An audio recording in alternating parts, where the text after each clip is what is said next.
The Mobile County Public School System presents Homeroom with Nancy Pierce. Hello and welcome to Homeroom. I'm Nancy Pierce, Public Relations Supervisor for the Mobile County Public School System, and we have some great things going on with our child nutrition program. And joining us today is Suzanne Yates. She is the director of, we call it CNP, Child Nutrition Program, and she has so many good things to tell you. I can't wait to get started. Good morning. Good morning. How you doing today? I'm very well, and I tell you, Suzanne, there is always something good, great coming out of your department. Well, it's we're making it a fun job. That's good. It's always good to feed children, yeah. And that's one of the things is that's our whole purpose is here to take care of our students and make sure that they're well fed, and that's one of the things I think that we're actually getting there. That there's no reason why they should go hungry. It's unbelievable how much things have changed in the last few years, and you've been behind so much of this, and you are now going to go to Washington, correct? Correct. I've got an invitation from the Pew Charitable Trust. I want to make sure. Pew Charitable Trust organization that they do a lot of, I guess, like fundraising, and they get a lot of, I guess, politics. I don't know, just getting things known to Congress and getting changes made. And it's this organization that they actually invited me to go to Washington, D.C., to where we're going to go to Capitol Hill and let our policymakers know what type of things that we have done and accomplishments that we have made, and then also what kind of challenges that we have ahead of ourselves. And I think one of the things why I was invited is because we have all of our schools are Healthier U.S. School Challenge, that they've been accredited for that for the next 4 years, and that we're following the guidelines of, more fresh fruits and vegetables, whole grains, and just having healthier meals that we're serving to our students. And so just with those accomplishments, because we're the only one in the state that has all of our schools Healthier U.S. School Challenge, meeting all that criteria and stuff. How did you get it all done? Because I know when we talked before, and I've been in your office when I found out what you had to do to get this, to get all the schools that way, that was a lot of work. Well, that's because I have a good staff. That's one of the things is we have, it's unbelievable for the small staff that we have. How many people? We're, I think we're 10 or 11. Yeah. Between the clerks, the specialists, we actually have a dietitian on staff now, and we have people that work with our applications and stuff, and then we also have computer technology, and just with our little small staff, we're 12 of us total, that we get a lot of things accomplished and stuff, and it's just through them. It's not me, it's them that's doing all the work. That it's just amazing that they get it done. And when did that happen? Nice. When did all the schools become?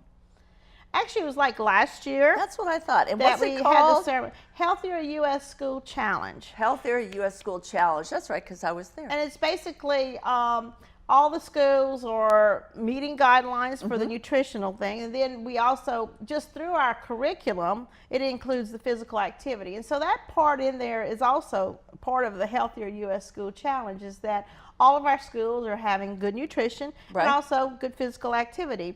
And that we're serving our students the things that we need to do. So just some of the accomplishments that we've done. Another thing that the USDA, United States Department of Agriculture, is pushing is to have better participation in our program. So one of the things that we've done is we now have universal free breakfast, and I guess that's some of the accomplishments that we're going to be talking about with the Pew Charitable Organization, Pew Charitable Trust. How's that going? Because we started it, a couple months ago? Yeah, we started in November with the universal free breakfast, that every student has the opportunity to eat breakfast at no charge. Right. Actually, it's going very well. I had done some little stats the other day that whenever we started, I want to say maybe about 27-28% of our students were actually eating breakfast. And then after about 2.5 months, we went up to about 37 to 40-something% that are eating breakfast. And they'll probably continue to grow, don't you think? It is growing, Yeah. because we have some schools that went gung-ho at the beginning, having breakfast in the classroom, so that meant all their students had the opportunity to get breakfast. And then now we have some schools that are coming on board a little bit at a time, just because they see what's happening.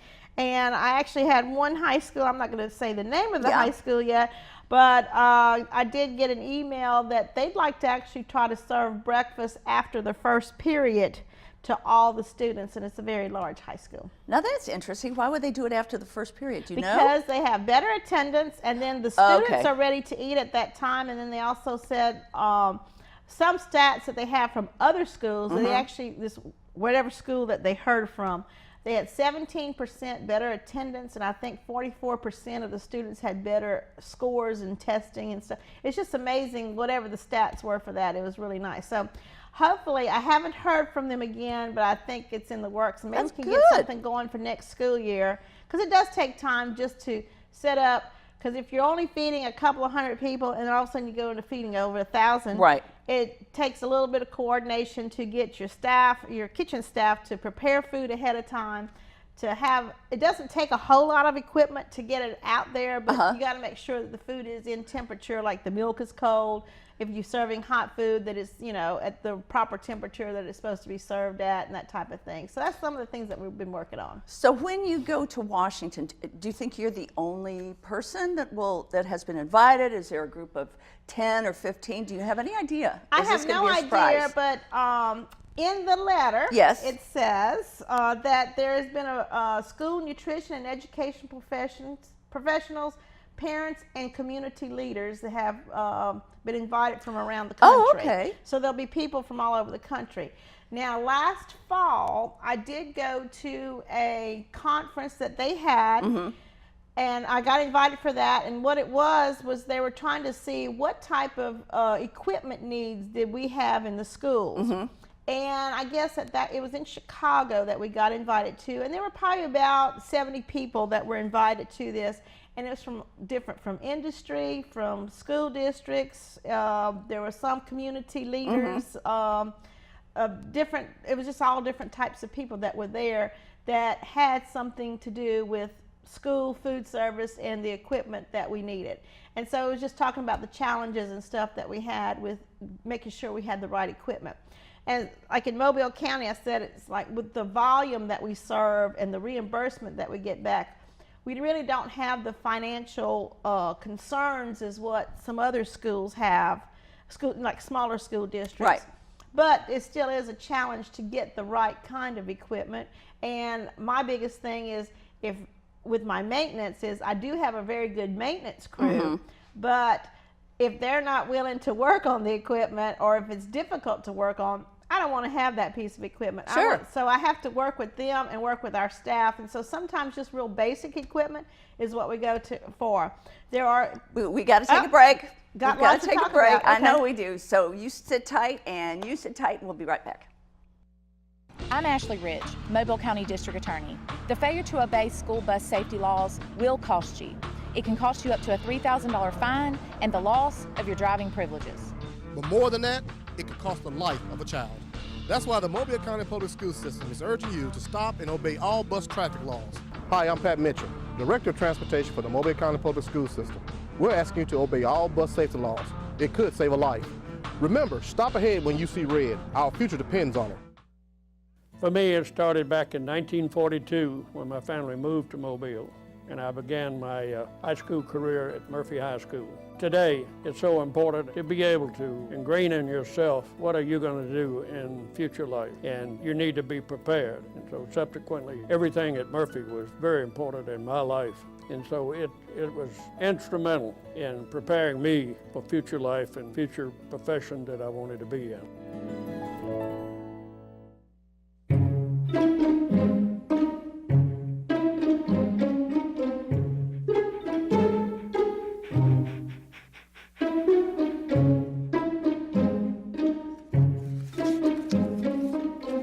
Sweetheart, can I give you a hand? No thanks, Dad. I got it. Okay. I'm gonna go fix the lamp in your room. You don't have to be perfect to be a perfect parent. There are thousands of children in foster care who will take you just as you are.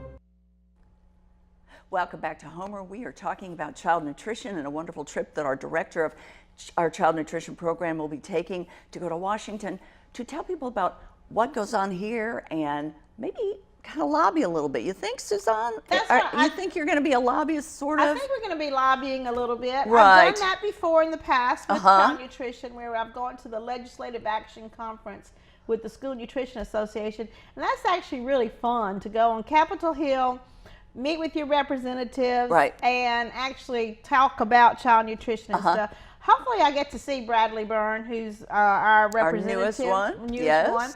And then, you know, we got all of our other people. I can't remember all their, there's so many different names because it changes here and there and stuff like that. But hopefully, you know, we get to maybe go to Senator Sessions' office and this is exciting, isn't it? It is really exciting to go up there and just see what's happening. Now they have it to where we're supposed to go to a Capitol Hill briefing. I've never done that. And so I'm not sure if we're going to be talking or if we'll just be listening or what we're going to be doing there. But I think it'll be exciting to see just how our government runs. Sure. And it's amazing that you have like all the little legislative assistants that are with the representatives and senators and stuff. They're the actual people that are listening to us, and then they brief the representative and the senator on a lot of that stuff. Because sometimes whenever we go on, they taking all the information in, and then after that, that's sometimes our voice right there. And it's these young people that, you know, they're on Capitol Hill. So hopefully it'll be interesting to see. And it should be a fun time to go to Washington, D.C. just to see hopefully the cherry blossoms. I think they're supposed to be starting right now. Well, so you leave, you'll be gone. How many days will you be gone? Sunday, I'll leave Sunday, and the actual conference is on Monday, and then Tuesday we go to Capitol Hill, and then I'll be back Tuesday night late. Wow, that's a quick trip. So it's a quick trip. So Monday you'll get with all the people that will be there that have been invited, such as you, the parents and industry and community, and you'll probably talk about the issues that you want to present? Yes. Okay. And then after that, they'll let us know about how this Capitol Hill briefing goes, as to what we have to do for that. And then after that, on Tuesday, we'll go to Capitol Hill. Oh, boy. So do you have any idea what you're going to talk about? Probably just some of the accomplishments that we've done, such as, you know, with our universal free breakfast, with our Healthier School Challenge. Also, just how do we get our students to actually accept the foods and stuff that, you know, with the lower fat milks, with the whole grains, with the fresh fruits and vegetables and that type of thing. So we'll be talking about that. And then, you know, like what we can sort of talk about right now that's been exciting, that we had a commodity food cook-off. What do we do with all these commodity foods and things like that? And so, commodity foods are foods we get from the federal government? Yes, we get from USDA. And we don't have to pay for them? We do not pay for them. We just pay a shipping and handling charge, which that's through the vendor that actually sends us the food, that warehouses the food whenever it's shipped in. That must save us a lot of money. Oh, it does. Yeah. It does. Just the value of the commodities that we get from the government for this school year so far is valued at about $1.4 million for our school district alone. So that's a lot of food. And basically what we've done with that, I haven't added how many cases of things, but we do have a lot of cases that come in, and it goes into the thousands of cases that we do. But we pay like about $1.85, $1.87, somewhere around there for every case that's delivered to us. And so it goes into the thousands of dollars, but if we had to pay for all this food, it would cost us in the millions of dollars. Sure. Basically what it is USDA purchases food. And then they come up with like it's like you go grocery shopping. They allocate so much to each state. It's 27.75 cents per school meal that we do that they allocate. So if we serve 1,000 lunches, we get like $277 worth of food that we can get in commodities. And it's not food that weird food. No, it is not weird food. Once the state gets their allocation of, okay, in the state of Alabama, we got about a little over $25 million this past year. And so what they do is they go to the shopping list that USDA has and says, okay, You got, and I have a list. I had to go through the list to make sure, and I can read off just some of the things that we get. Okay. It's quite a detailed list here. With the commodities, we got like canned applesauce, breaded catfish strips. And somebody told me those are very good. Yes, very good. I need to go to school and have them. Shredded cheese, sliced cheese. We get lots of cheese. Pear slices, sweet peas, green beans, vegetarian beans, which is like your baked beans or whatever, pork and beans. Chicken fajita strips. We get a lot of that. Very good because it's spicy and it's good. It's already cooked. You just have to put it in your food. We get frozen blueberries, frozen peach cups, frozen strawberry cups. Those are delicious. We'll get whole wheat pancakes, corn, potato wedges, oven roasted chicken. We get a lot of whole wheat macaroni and whole wheat spaghetti. And what it is each year the state sends us a little survey. So we have to check off what foods would we be interested in getting. And if we say yes, and they decide to get that, and see, it's not like they just go buy, say, 2 or 3 cases. They're buying truckloads. Oh, yeah. They buy a truckload at a time. So it's not like they buy just 100 cases of this. No, they say, I want a truckload of this, 2 truckloads of that. So whenever they get stuff in, they bring it into the state, they deliver it, they allocate it to all the different school districts, and then it's delivered to the warehouses of our vendors. We use Merchants Food Service, so they get it in there. And then whenever they're allocated so many cases to us, we have a commodity clerk. I actually have a whole position that's what she does, is she distributes these commodities and lets the warehouse know how many cases to send to each school. That would be a big job, so it's good you have a person that can do it. It's huge. Yeah.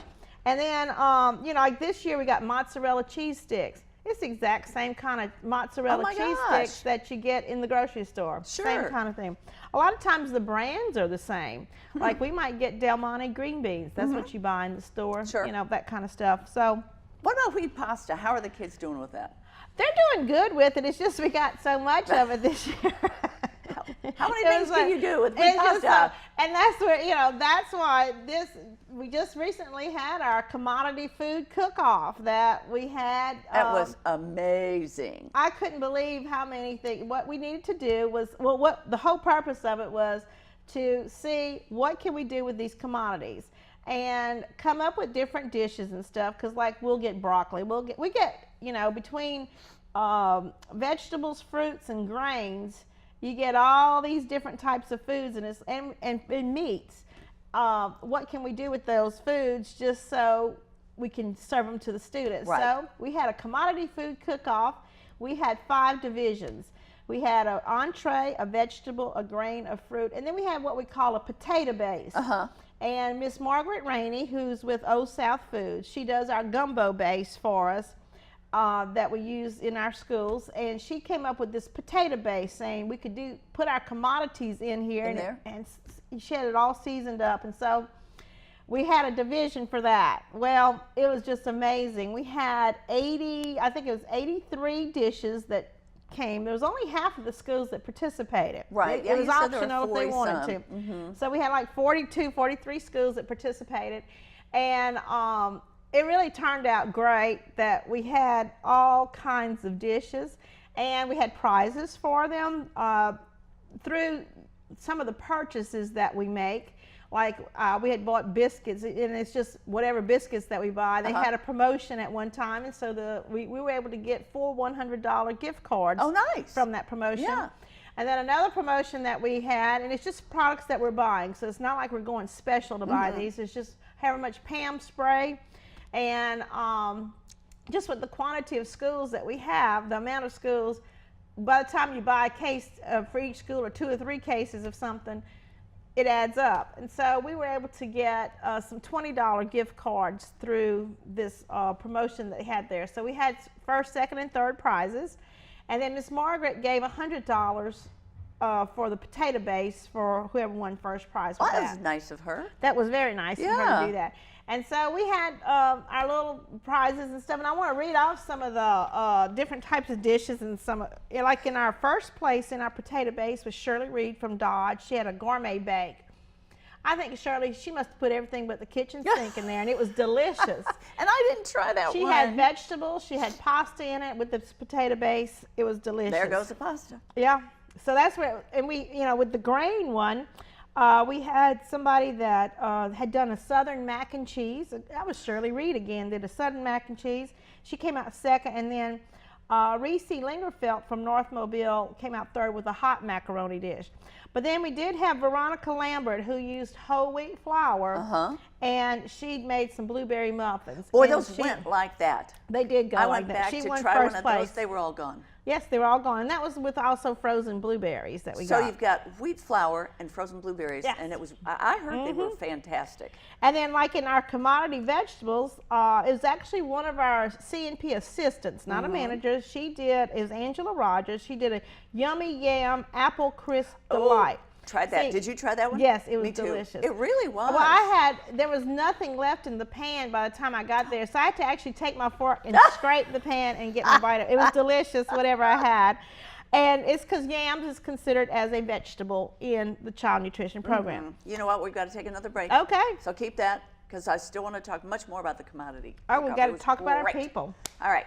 And you stay there. We'll be right back. I went to Murphy High School. In fact, to this day, my blood bleeds blue and gold. To this day, some of my best friends are the high school football buddies that I had. We really had a wide array of classes available to us. All of my future relates back to the foundations that were given to me by the wonderful teachers and principals that I had when I was a kid. I saw Mr. Tillman's class. Just that quick little 5 minutes I had with him made me think that I really wanted to do small engines. I just love tinkering with them, just a gearhead. Graduating from the Career Tech Center has allowed me to better myself, make more money, be more informed about the trade that I'm going to be in. I just felt like doing a trade is just better than working in an office or something. I have to be outside working on my hand or something. MCPSS Career Tech. Start your future today.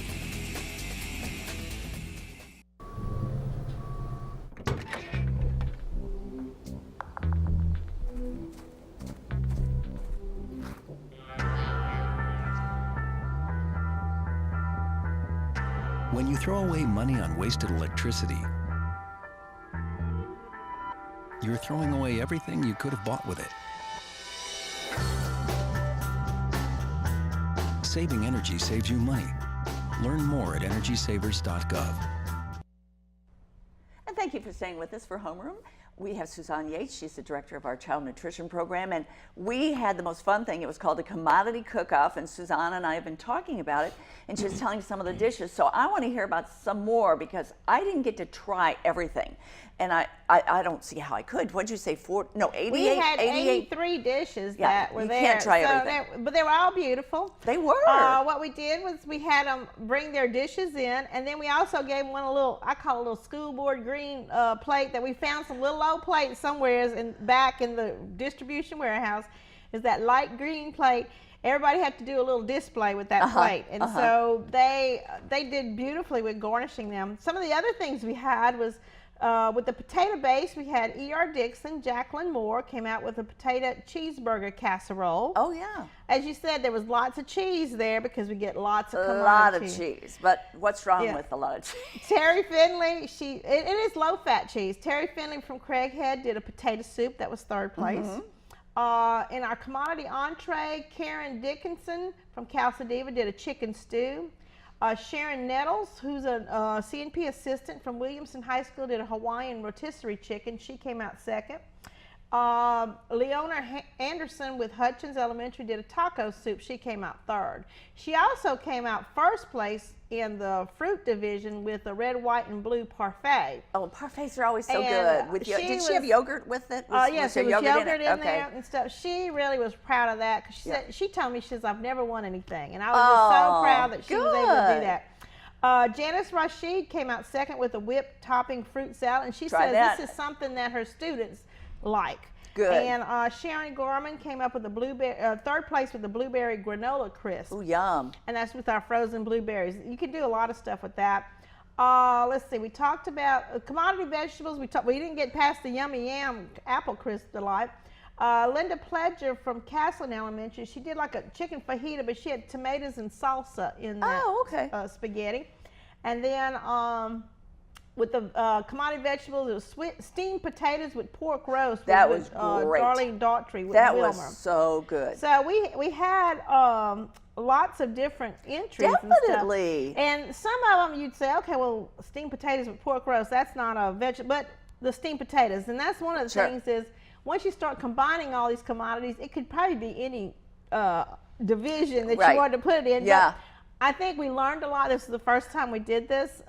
There's some little things we'll probably tweak for next year. Everybody had such a good time. It was really a fun time. They're excited to show what they could do. Yeah. And our judges were the best ones. Oh, they were incredible. We had the culinary golden spoon people from all the different culinary classes with Career Tech, and through Larry Mouton, who's head of the Career Tech division. He got the students that are in the culinary classes at it was at Murphy. I hope I can remember. Murphy, Davidson, Citronelle, Baker, Williamson, and I'm trying to think to help you. Viger. Yeah. Viger. Those 6 schools. And there were what, 18 judges? No, there was 20 judges. 20 judges total. And they had a really good time because I think they did. They were able to see, you know, what we talked about commodities, and I don't think they realized that we get all these different types of foods and stuff. I don't think many people would realize that. It's just amazing. Well, even with the commodities, we get so much cheese that at the state level, they send, let's see, and I have that down, I think it's $2 million worth of cheese. Wow. They send to Schwann's, which is Tony's Pizza, Red Baron's Pizza. They send to Schwann's that they use that cheese on our pizzas, so it helps to cut down the cost of what we spend on our pizzas that we have at the school. And you know that has to be a favorite item for the kids. Now, do you think you're going to take, and we don't have a whole lot of time, but you're hoping to take some of these recipes and use them next year, next fall? We'd like to look at them. We may have to tweak them a little bit, and then with the servings and stuff like that. But I know we will be making these over again. And with all the recipes that we got, hopefully we come up with a little cookbook. I want to take all the recipes that we did and actually put them in a cookbook according to the different divisions and stuff, because I know the culinary students would like it. Sure. And they had a ball with it. I was so excited that these students were able to come. It was incredible. Just incredible. It was fun, and we had good media coverage. And we appreciated it because we could eat. Yes, I think Miss Peak really enjoyed eating. Oh, I know. She really loved to be there. Yes. And we had a school board member that came. Mr. Stringfellow came, and so I think he enjoyed it. And big success. Right. Big success, and I mean everybody was happy. Everybody. I think even the managers that didn't win, they had such a good time taking part in it that it was okay. And it'll challenge them for next year. It sure will. I think we'll have a bigger time next year. Oh, I tried several things, and finally I had to cut it off. No, can't have any more of that, which was sad because you really wanted to try everything that was there. But 83, I couldn't do 83 dishes. But it was a ball, Suzanne. You did a great job with that. It was fun. And putting it together, getting everybody involved as far as the kids and judging and stuff. When you first said there'd be 20 judges, I thought, oh gosh, how are you going to do that? But it was perfect. They did an awesome job. They really did. Well, we're out of time. I can't wait to hear about you going to D.C. and what you talk about. It's going to be fun. And we'll have another report on that one. And you will represent us well. So we're always delighted to have you here. Well, thank you. So come back. I sure will. All right. And you come back the next time for Homeroom. We love to have you here with us, and we will see you then. So have a great day.